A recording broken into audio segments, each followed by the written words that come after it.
मतलब ईश्वर वेश्यालय में भी है, ईश्वर चोरी में भी है, ईश्वर डकैती में भी है, ईश्वर दारू के भट्टी में भी है, ईश्वर गाय कटती है वहां भी है, ईश्वर जहां बकरी कटती है वहां भी है, जहां बलात्कार होता है वहां, जब तीन भर जगह खाली नहीं है, इसका मतलब सारा कुकर्म ईश्वर करवा रहा है। ईश्वर सर्वत्र है और ईश्वर सर्वज्ञ है, वो सब कुछ जानता है। इसका मतलब राम जान के अपने पत्नी का हरण कराया, वो तो सर्वज्ञ है, सब कुछ जानता है। ईश्वर सर्वेश्वर है, ईश्वर सर्वव्यापक है। तुलसीदास जी ने लिख दिया ईश्वर सर्वव्यापक है। व्यापक माने क्या होता है? जो पूर्ण रूप से भरा हुआ हो, जो आकंठ भरा हुआ हो। जैसे घड़ा में पानी पूरा भर दीजिए, उसको कहिए व्यापक। पानी व्यापक रूप से भरा हुआ है घड़ा में, तो ईश्वर इस काया में व्यापक रूप से भरा हुआ है। तो जान कट जाने के बाद आदमी जिंदा रहता है, हाथ कट जाने के बाद आदमी जिंदा रहता है, और गला यदि कट जाए तब रहेगा। इससे साबित होता है कि ईश्वर सर्वव्यापक नहीं है। ड्राइवर, बस चलाने वाला ड्राइवर, रेल चलाने वाला ड्राइवर, पूरा गाड़ी में वही व्यापक रूप से भरा रहता है कि ड्राइवर किसी एक सीट पर बैठ के बस को हाँकता है, पूरे बस में यात्री बैठा रहता है। उसी प्रकार से परमात्मा की सत्ता काया के किसी एक बिंदु पर बैठ करके ये काया को चला रहा है। वो व्यापक नहीं है। परमात्मा सर्वत्र नहीं है, परमात्मा सर्वज्ञ नहीं है, परमात्मा सर्वेश्वर नहीं है, परमात्मा सर्वव्यापक नहीं है, परमात्मा सर्वगुण संपन्न नहीं है, परमात्मा सर्वशक्तिमान नहीं है, परमात्मा सर्वांतर्यामी नहीं है, परमात्मा सार्वभौम सत्ता संपन्न नहीं है। ये गद्दार लोगों ने इस बात को बोला है। परमात्मा कहीं बाहर में है ही नहीं, तो सर्वशक्तिमान कैसे होगा? वो सर्वगुण संपन्न कैसे होगा? और परमात्मा अगर सर्वशक्तिमान है तो सीता के हरण क्यों हुआ? परमात्मा जब सर्वशक्तिमान है तो 16वीं शताब्दी में मोहम्मद गजनी जब सोमनाथ के मंदिर पर चढ़ाई किया, वहां के लोगों ने पंडा पुजारी से कहा कि तैयार हो जाइए, मोहम्मद गजनी आ रहा है लूटने के लिए। परमात्मा, वो पंडा पुजारी कहा कि आप चुप हो जाइए, परमात्मा में उतना शक्ति है कि मोहम्मद गजनी से फरियाद लेगा। परिणाम हुआ कि पूरा देवी देवता दुर्गा काली के नाक कान चीर के सब सोना चांदी निकाल के मोहम्मद गजनी चला गया और परमात्मा आपका देखता रह गया। जब 1392 ईस्वी में तैमूर लंग 99,000 सेना लेकर आया और दिल्ली के लाल किला पर चढ़ाई किया। 1 लाख हिंदू का सर काट करके और लाल किला पर बैठ के ईद का नमाज पढ़ाऊ। कहां गए आपके भगवान? कहां बैठे थे? 1 लाख हिंदू का गला कट गया, उड़ा दिया तैमूर लंग। कहां गए थे भगवान उस समय? ये सारे लोग हनुमान के लड्डू खाने वाले हैं, हनुमान के लड्डू खा रहे हैं। अब दुनिया हनुमान का लड्डू खा रहा है। भगवान पूरब में है, भगवान पश्चिम में है, भगवान उत्तर में है, भगवान दक्षिण में है, भगवान आकाश में है, भगवान धरती पर है। कहां कहां है? कबीर साहब एक महिला से पूछे, कहो रे सखी, कहो रे सखी एक बात कहूं। ऐ सखी एक बात पूछ रहा हूं। कहा पूछिए। कहां खसम ठहरायो जी? सखी तेरा दुल्हा कहां रहता है? दुल्हा मीन्स परमात्मा। तेरा दुल्हा कहां रहता है? तेरा परमात्मा कहां है? तो सखी कहती है आकाश में ऊपर। कहां है दुल्हा? आकाश में।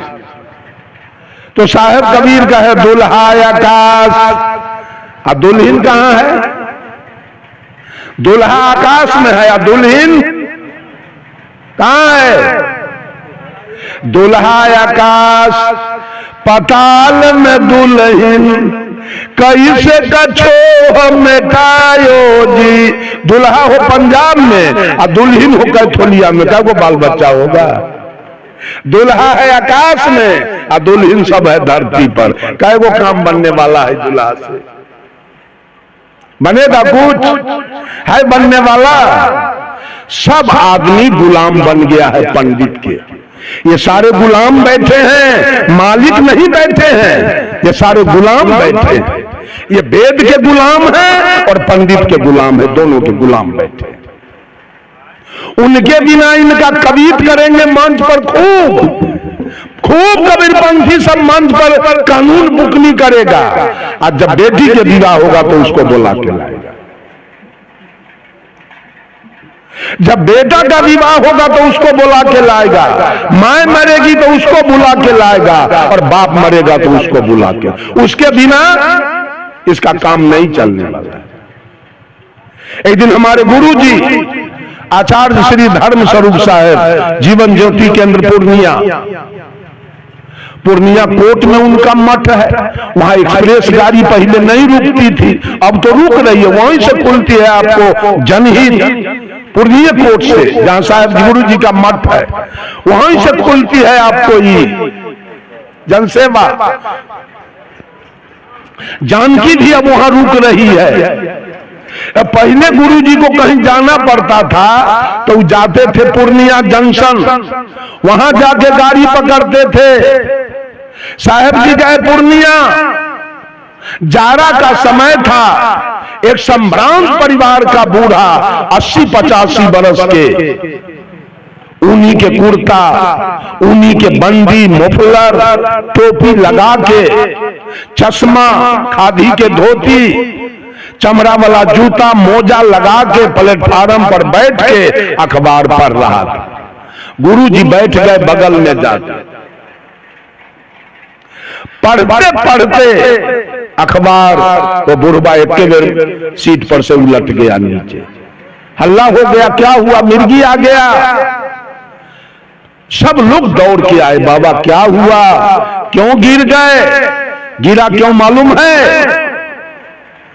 मधुबनी जिला में, सुपौल जिला में और नेपाल में घोषिन यादव की जनसंख्या बहुत ज्यादा है। उस यादव को आप लोग नहीं जानते हैं, हम लोग जानते हैं। बहुत उच्च कोटि का यादव है। उसकी पत्नी घर से नहीं निकलती है घोषिन यादव की। अब तो मजरोठो किस्मत में ब्याह करना अब आके शुरू किया है, पहले नहीं करता था। ये घटिया किस्म के यादव है, वो जमींदार टाइप के है। अभी दरभंगा में सबसे टॉप डॉक्टर आया है, वो घोषिन यादव है, एसएन गोईत उनका टाइटल है। बनरईत, झखरईत, गोईत, कुशियईत, ये अरगरिया, ठरिया, बुधनगरिया, भुसकुलिया, पगहिया, मगरदैता, गुरमैता, विराजित, एक टाइटल में विवाह नहीं करते हैं। अब बड़े बड़े उनके घर में इंजीनियर, डॉक्टर, कलेक्टर, प्रोफेसर, एक जोगिंदर गुरमैता है आपको यहाँ सुपौल जिला में। अभी 350 बीघा जमीन इनके पास जोगिंदर गुरमैता के पास है। अभी एक है मनोज की विनोद, घोषिन यादव है। उसको जब दलान बनाते हम देखे तो हमको बुझाया कि आधा किलोमीटर में पक्का का दलान बना रहा है। हम कि इतना लंबा क्यों बनाते हैं जी? कहा 350 बीघा मकई है, उसका भुट्टा कहाँ रखाएगा? इसी में रखा है। इतने धनी लोग हैं यादव लोग। वो अखबार में लिखा हुआ था कि फलाने अरगरिया का बेटा यूपीएससी कंप्लीट कर गया, वो आईएएस हो गया, कलेक्टर। ये सुन के वो बुढ़वा बेंच पर से उलट गया, इसलिए कि ब्राह्मण था। देखा कि यादव का बेटा यूपीएससी पास कर गया, कलेक्टर हो गया। इस दुख से उलट गया वो बेंच पर से नीचे। और उसको ही ग्वार बिलार सब फूड पूजने के लिए बुला के लाया कि हमारा बाप के तन स्वर्ग भेज दीजिए, हमारा बाप के तन सतलोक भेज दीजिए।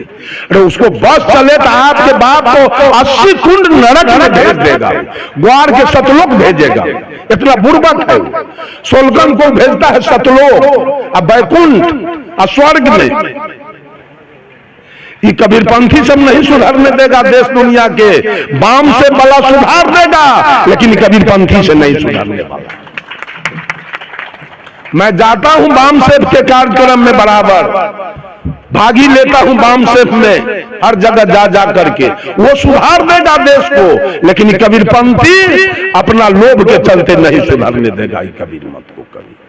बंधुओं, मेरा समय तो कुछ बेसी हो गया होगा ना, 5 मिनट बेसी हुआ है। अच्छा, रात में फिर होगा समय। अभी मन संचालक के मर्यादा का रक्षा कीजिए, पालन कीजिए। बंधुओं, कभी ऐसा नहीं होने वाला का श्राद्ध हो, पिता का श्राद्ध हो तो संत को बुला के लाइए। जो संत न बीड़ी पीते हैं, न खैनी खाते हैं, न सिगरेट पीते हैं, न गांजा पीते हैं, न मांस खाते हैं, न मछली खाते हैं, न तारी पीते हैं, न दारू पीते हैं, न चोरी करते हैं, न दलाली करते हैं, न मिलावटबाजी करते हैं, उससे आपका कल्याण होगा कि मछली खाने वालों से। जितने सोलकन समाज है, जादव हो, कोयरी हो, कुर्मी हो, कानू हो, कलवार हो, तेली हो, लोहार हो, हजाम हो, बरहई हो, या पासवान हो, या राम हो, सबके बेटा के बियाह में अरवा चावल और शक्कर के डाला जाता है ना, मिठा के।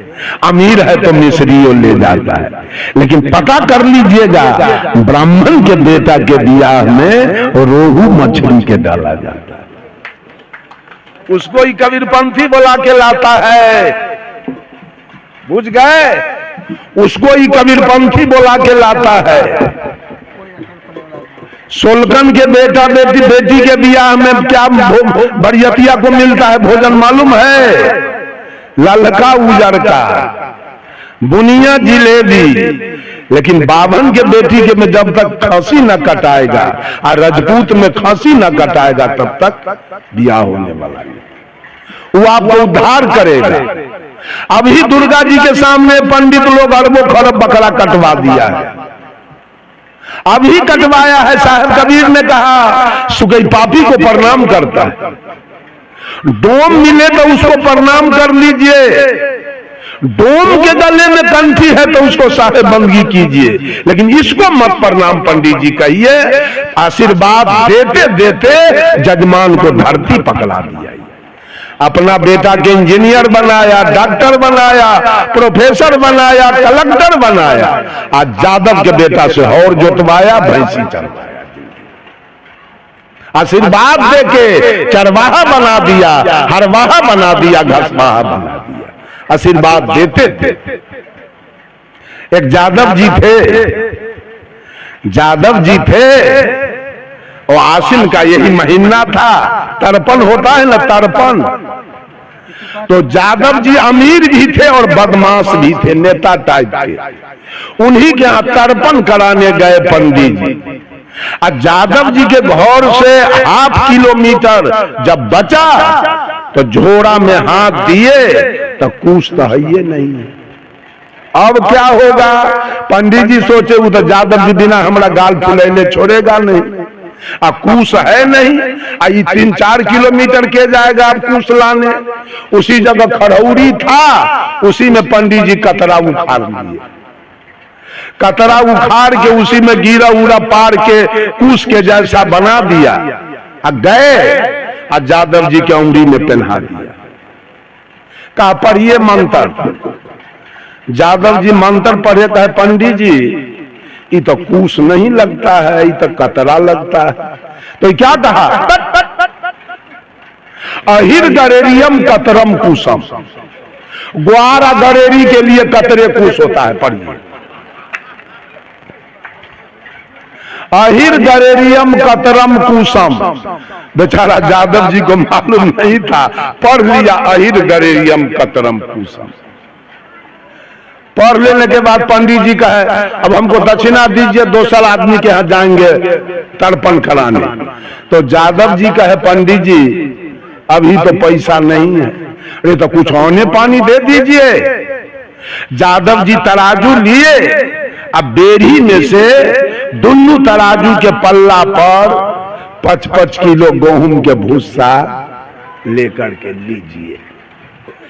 तो पंडित जी कहा ये बाओ जजमान ये भूसा कहीं दक्षिणा हुआ है। तो यादव जी कहे पंडित जी अहिर गरेरियम कतरम कुसम, तो दक्षिणा में पल्लम भूसम। बढ़ के बोलिएगा तो दोनों गाल फुला देंगे। जब भूसा दक्षिणा नहीं होता है तो कतरा कुश कैसे हो जाएगा? हो सकता है बंधुओं? उलट गया वो आदमी, मंच पर बेंच पर से उलट गया, सारे लोग पकड़े उसको, मुंह कान धो दिया, तब जाके वो सही हुआ। इस पर विचार किया जाए। कर्मकांड से सब आदमी भागिए। माता पिता के कर्मकांड के लिए, श्राद्ध के लिए कोई आदमी जमीन मत बेचिए, गाय भैंसी मत बेचिए, मृतक भोज खाने का व्यवस्था धीरे धीरे कम कीजिए। खर्च करना है तो बेटी के ब्याह में खर्च कीजिए, खर्च करना है तो घर बनाने में खर्च कीजिए, खर्च करना है तो बेटा के पढ़ाने में खर्च कीजिए, खर्च करना है तो बेटी के पढ़ाने में खर्च कीजिए, खर्च करना है तो जमीन खरीदने में खर्च कीजिए, खर्च करना है तो गाड़ी घोड़ा खरीदने में खर्च कीजिए। लेकिन माए बाप के श्राद्ध में खर्चा बंद कीजिए। ये खर्च नाजायज खर्च है। ये पंडित जी अपना स्वार्थ में खर्च करवा रहा है सारा और लूट के ले जा रहा है अपने घर। इस सब पर विचार किया जाए। इस सब से कुछ मिलेगा नहीं अंत में। जवान जवान बेटी खड़ी है विवाह के लिए, अब बापे के श्राद्ध में आपसे जमीन बेचवा दिया गया, तो बेटी का विवाह कैसे होगा? अब कितना कर्जा काढ़िएगा आप? ये सारा कर्मकांड है। मैंने कहा भारतीय चिंतन धारा के 2 दिशा है, ज्ञान कांड और कर्म कांड। जिंदगी भर कर्म कांड कीजिए, खेत में जाइए, कारखाना में जाइए, कोर्ट में जाइए, विद्यालय में जाइए, हॉस्पिटल में जाइए, अखाड़ा पर जाइए, क्रिकेट के मैदान में जाइए, पैसा कमाइए। जब तक पैसा नहीं कमाएंगे तब तक जीवन आपका सुखी नहीं बनेगा किसी ईश्वर परमात्मा की कृपा से। पैसा कमाना होगा, नोट कमाना होगा।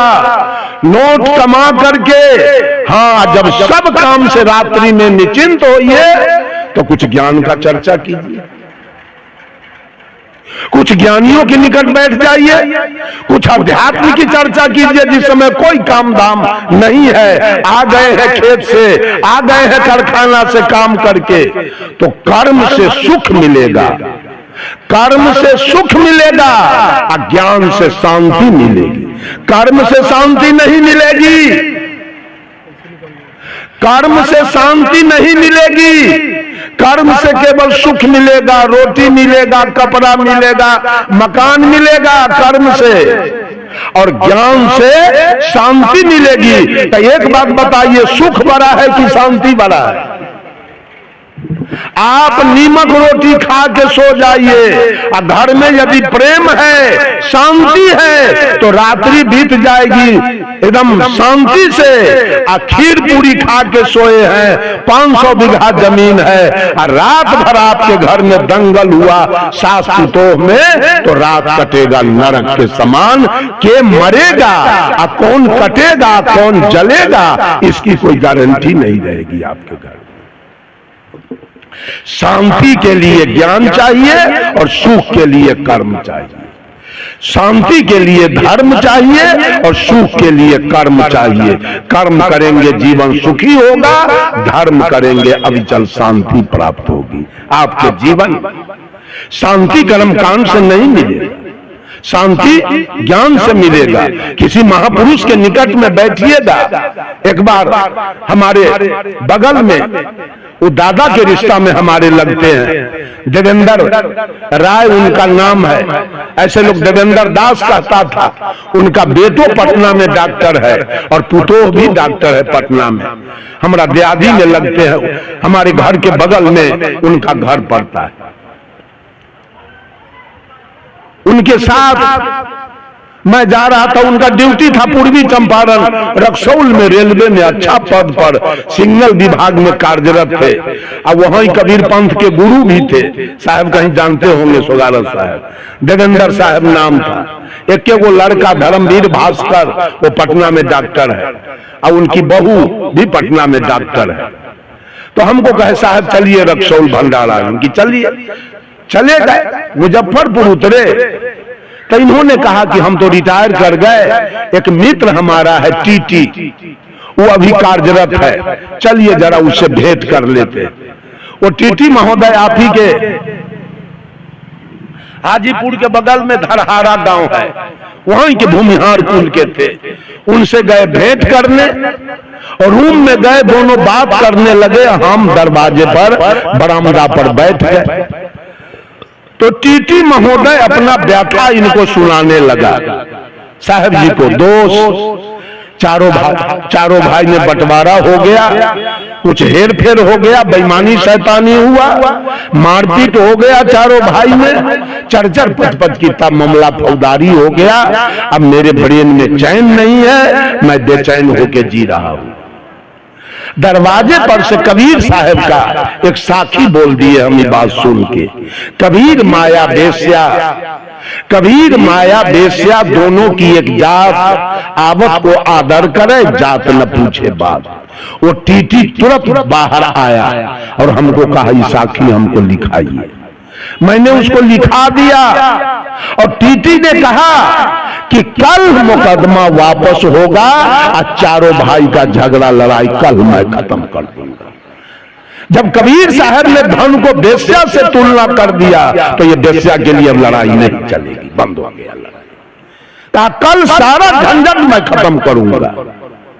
बंधुओं, कबीर की वाणी को साधारण विपत्ति काल में याद कीजिए। कबीर को अगर एक लौता बेटा आपका मर गया है और कबीर का एक साथी याद है तो बेटा वाला मोह ममता और दुख दर्द आपका खत्म हो जाएगा। ऐसे थे सदगुरु कबीर। कबीर के वाणी को साधारण मत लीजिए, कबीर के वाणी को तुलसी के वाणी से तुलना मत कीजिए। किसी के वाणी से कबीर का वाणी तुलना नहीं कर पाएगा। ऐसा अद्वितीय कबीर साहब का चिंतन, कबीर साहब का विचार है। तो मैं थोड़ी सी चर्चा आपके सामने रखा। भारतीय चिंतन धारा के दो दिशा है, ज्ञान कांड और कर्म कांड। अभी जो चल रहा है ये ज्ञान कांड है। ये बात सब बताता है पंडित। कभी वो कहेगा कटहर के पत्ता लाइए, अरबा चाय लाइए, जौ लाइए, तिल लाइए, नारियल लाइए, गुगुल लाइए, जटा मसी लाइए, हवन लाइए, घी लाइए, अब सुहा करके सबको जलाइए। यही कर्म कांड उनका चलता है। ऐसा दुनिया को अपना पेट के चलते, अपना पेट के चलते ब्राह्मण सारा सोलकन को फंसा के रखा है अपना। इस संसार में, इस संसार में मानव जीवन की दो दिशा है। एक है ज्ञान कांड और दूसरा है कर्म कांड। ज्ञान मनुष्य को सत्संग से प्राप्त होता है। ज्ञान मनुष्य को सच्चे सद्गुरु से मिलता है। ज्ञान मनुष्य को सुंदर वातावरण से मिलता है। और कर्म कांड जितने हैं,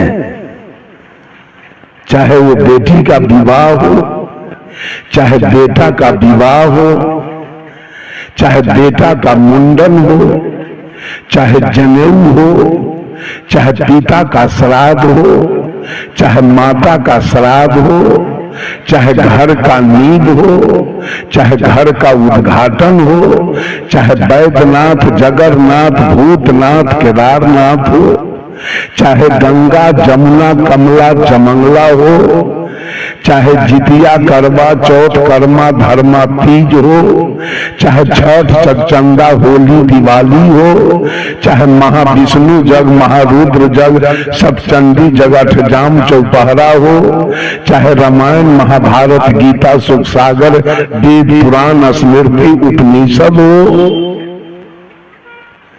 ये सारे कर्म कांड है। दुर्भाग्य है कि आज कबीरपंथी ज्ञान मार्गी होने के बाद भी कर्मकांड में लगा हुआ है। ये भी ब्राह्मण को बुला के लाते हैं। साहब कबीर ने कहा 100 वर्षा भक्ति करे और एक दिन पूजे आन, सो अपराधी आत्मा परे नरक के खान। औरत सब दिन पति के साथ हो और एक दिन के लिए अगर यार के संपर्क में गई तो पतिव्रता रहा कि गया, चला गया ना। ये जितना मैंने नाम गिनाया, दुर्गा पूजा, काली पूजा, सरस्वती पूजा, विश्वकर्मा पूजा, सत्यनारायण पूजा, जितना सोखा के पूजा, कारिक के पूजा, गणिनाथ के पूजा, फेकू दयाराम के पूजा, अमर सिंह के पूजा, जितना पूजा बताया, ये सारा कर्मकांड बाभन के प्रेम से निकला है। बाभन हौर जोतेगा, कोदारी चलाएगा, मजदूरी करेगा, वो अपना पेट चलने के लिए इतना जाल बुन के तैयार किया, इस सोलकन के गला में पहना दिया है। तुम माला जपते रहो, हम माल फंसाते रहेंगे जिंदगी भर। यही तो धंधा चल रहा है, यही धंधा चल रहा है। किसी का हिम्मत है तो बतावे कि कोई बाभन के गांव में दुर्गा पूजा अभी देखा हो। बाभन दुर्गा पूजा नहीं करता है, बाभन सोलकन से करवाता है। बाभन सरस्वती पूजा नहीं करता है, वो सोलकन से करवाता है। कोई बाभनी रजपूतनी के माथा में जट्टा नहीं फूटा है आज तक। कोई कहे तो बाभनी रजपूतनी भक्तिनी बनी, हाथ में छड़ी देखा, लेकिन इस सोलकन के औरत सब हाजीपुर में देख लेने कूदती है गंगा में। इसको पिछोड़ा में 2 डिसमिल जमीन नहीं है बैगन को भी रोपने के लिए, और देवता भट्ट इसके देह पर है। जिसको 200 बीघा जमीन है, बेटा पति जिसका इंजीनियर, डॉक्टर, कलेक्टर है, जिसका 3-3 महल का मकान है, जिसका बैंक बैलेंस है, उसके यहां देवता का कोई चिंता नहीं। ये जागम में भगत होता है भुइयां के, भुइहार में भगत देखे, रजपूत में भगता देखे हैं, कायस्थ में भगता देखे हैं, जागम में भगता होता है। एक देह पर खाली देवते रहता है। सोलकन में कारिक के भगत होता है और सोखा के भगत, गणिनाथ के भगत, फेकू दयाराम के भगत। भुइहार में भगत नहीं होता है, रजपूत में भगत नहीं होता है, वो इंजीनियर होता है, डॉक्टर और कलेक्टर। भुइहार राजपूत ब्राह्मण की पत्नी शिव चर्चा नहीं करती है, इस सोलकन की पत्नी करती है शिव चर्चा। भुइहार राजपूत ब्राह्मण के बेटी सर पर कलसा नहीं धोती है, इस सोलकन के बेटी से कलसा ले बउआल घूमती है गांवे गांव। हरिंद्रानंद कौन था? हम बराबर मधेपुरा रहते हैं, मधेपुरा में मैंने मठ भी बना लिया है, वहीं रहूंगा। मधेपुरा में एसडीओ था, एसडीओ हरिंद्रानंद जाति का ब्राह्मण है। एक बार चुटकी बजा दिया ब्राह्मण, सारे सोलकन को उलझा दिया। ये अपना जात को नहीं उलझाया है, सोलकन को उलझा दिया। सब सोलकन के पत्नी शिव चर्चा करती। कर्म की प्रधानता है, मैं कर्म नहीं रोक सकता हूं। सारे लोग खेती कीजिए, कर्म नहीं करेंगे तो भोजन कहां से मिलेगा, कपड़ा कहां से मिलेगा, बेटा बेटी का पढ़ाई कैसे होगा, माँ बाप का सेवा कैसे होगा, खेत कैसे खरीदाएगा, मकान कैसे बनेगा, माँ बाप का सेवा कैसे होगा, गाड़ी घोड़ा कैसे खरीदाएगा। कर्म की प्रधानता है। खेसारी लाल यादव, दिनेश लाल यादव, विजय लाल यादव निरहुआ कर्म किया, भोजपुरी पूरी फिल्म बनाया, आज अरबों खरब कमा लिया, चैन से जी रहा। अमिताभ बच्चन, हेमा मालिनी, शाहरुख खान, सलमान खान, ये सब सिनेमा में रुपया कमाया अरब खरब, चैन से जी रहा है। सचिन तेंदुलकर, सुनील गावस्कर, कपिल देव, रोहित शर्मा, विराट कोहली, वीरेंद्र सहवाग, क्रिकेट में रुपया कमाया, आराम से जी रहा है। मधेपुरा जिला के सियाराम यादव है,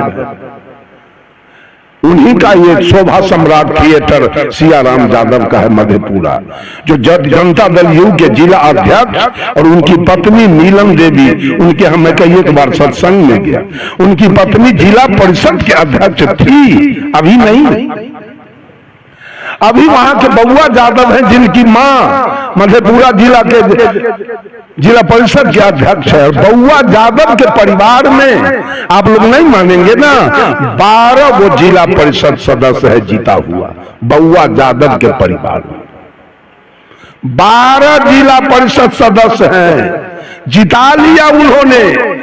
गिनिएगा, ससुर को जिता लिया, सास को जिता लिया, साला को जिता लिया, सरोज को जिता लिया, सारू को जिता लिया, सरुआइन को जिता लिया, अपने जीत गया, माँ को जिता लिया, पत्नी को जिता लिया। अरे कुमारखंड ब्लॉक में एक यादव है परमानंद यादव, अभी 1200 बीघा जमीन उनके पास है, उसको जाके हरा दिया ये बउआ यादव। वही की माँ भी जिला मधेपुरा जिला के जिला परिषद अध्यक्ष। वो सियाराम यादव शोभा सम्राट थिएटर जो सोनपुर में आता है, उसको चला करके 100 बीघा जमीन खरीद ली, पेट्रोल पंप बैठा दिया मेहनत करके शोभा सम्राट थिएटर। बंधुओं, साहब कबीर रात भर कपड़ा बुनते थे, मोहम्मद साहब बकरी चराते थे, ईसा मसीह भेड़ी चराते थे, भगवान कृष्ण गाय चराते थे, विश्वकर्मा जी लकड़ी लोहा का काम करते थे, सुपच भगत सूप डगरा बीनते थे, रैदास जी जूता टांगते थे। कर्म की प्रधानता है, कर्म नहीं करेंगे जिएंगे नहीं, कर्म करें लेकिन कर्म कांड में न फंसे। आप जीने के लिए भी कर्म करते हैं, अब मुक्ति के लिए भी कर्म करते हैं। ये बाबा आके क्या कराता है, ज्ञान कांड की कर्म कांड। ओम पवित्रो स्वाहा रखू तहिया 151 रुपया। क्या कराया आज तक पंडित जी, ज्ञान कांड करा दिया, ज्ञान की बात बताया। किसी को कहा आज तक कि बेटा बेटी को पढ़ाना चाहिए, किसी औरत को कहा कि सास ससुर के सेवा करना चाहिए, किसी औरत से कहा कि पति की आज्ञा का पालन करना चाहिए, किसी से कहा मांस मछली नहीं खाना चाहिए, किसी से कहा खैनी बीड़ी नहीं खाना चाहिए। कहा आज तक ज्ञान की चर्चा उसने कभी नहीं किया। वो कर्म की बात बताएगा अपने स्वार्थ की।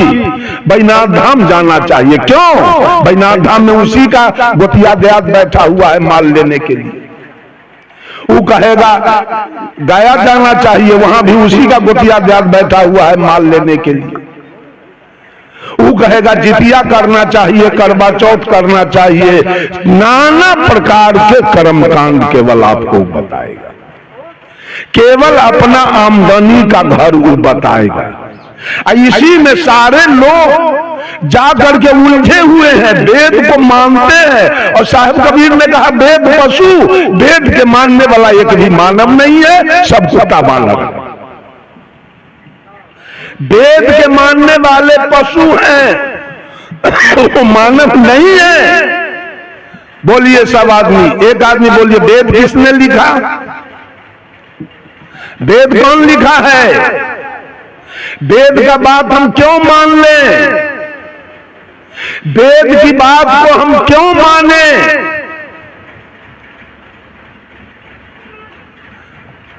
अगर पूरे विश्व के अंदर साहब कबीर ने कहा झगड़ा एक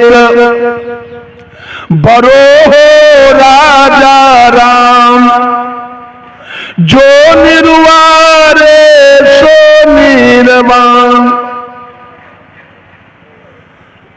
ब्रह्म बरागी जहां से आया, वेद बरागी जिन उपजाया, ई मन बरा कि जही मन माना,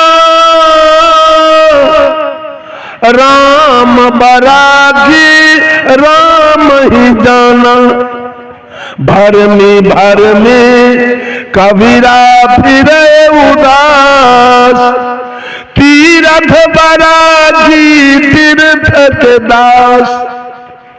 साहब कबीर कहते हैं दुनिया के लोग झगड़ा एक बरो हो राजा राम। सदगुरु कबीर ने राजा किसको कहा? इस धरती तल पर सबसे श्रेष्ठ प्राणी कौन है? मानव। मानव को सदगुरु कबीर ने राजा कह के पुकारा है। सारा अधिकार तुम्हारे हाथ में है, इसलिए मनुष्य को कबीर साहब ने राजा कहा। 4 प्रकार के जीव धरती तल पर निवास करते हैं, इसी को परोक्ष रूप से हम 84 कहते हैं। 4 माने 4 और राशि माने खानी, अंडज पिंडज ऊष्मज और मानव, यही 4 प्राणी हैं। अब इनकी निश्चित जनसंख्या क्या है वो हम नहीं जानते हैं, बहुत गवैया लोग जानता है। इस चारों में मानव श्रेष्ठ है। आपको सदगुरु कबीर ने राजा कह के पुकारा है। झगड़ा एक बरो हो राजा राम, ओ राजा इस धरती तल पर, इस अग्नि तल पर एक बहुत बड़ा झगड़ा लग गया।